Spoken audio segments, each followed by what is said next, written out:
Ici en Côte d'Ivoire, la lutte contre la vie chère se renforce. Le ministre du Commerce a remis des balances aux femmes commerçantes de vivriers.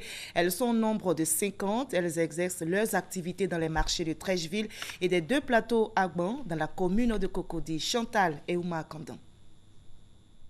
Clarisse Tralou est commerçante de produits vivriers au marché de Treichville. Elle vient de recevoir une balance à double face.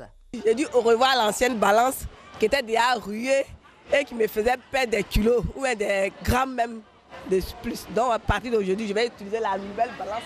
Comme c'est une balance à double face, au lieu de temps de regarder le client aura le temps de regarder le verso. Donc il n'y aura plus de palabres. Comme Clarisse, d'autres commerçantes en ont bénéficié. Avant, on vendait par tas, mais chez moi, c'était par kilo. Mais comme le gouvernement n'était pas impliqué, les gens ne respectaient pas. Mais je crois qu'avec le pas que le ministre vient de faire, on va aller jusqu'au bout. Parce que déjà, le matin, en te levant, là, acheter ton sac de gombo, tu sais que le sac fait 25 kilos. Donc si je vends au kilo, je sais ce que je gagne déjà. Moi, je préfère maintenant payer mes choses sur balance. Pourquoi? Parce que maintenant, là, on pèse et je vois, et la vendeuse aussi voit, et on est tranquille, tout le monde est quitte. Cette action marque le lancement de la phase pilote du projet de distribution de balance aux commerçantes de vivriers des marchés d'Agban et de Treichville.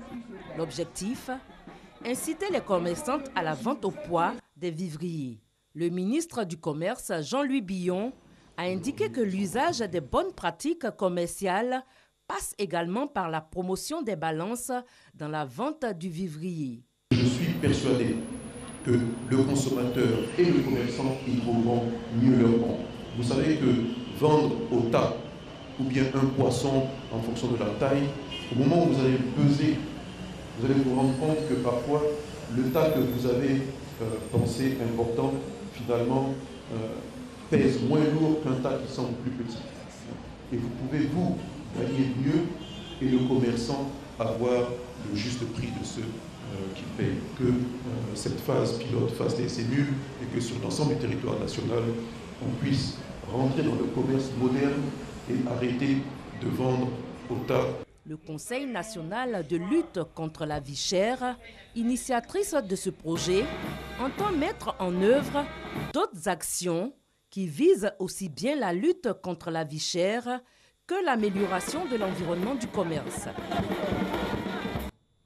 On passe maintenant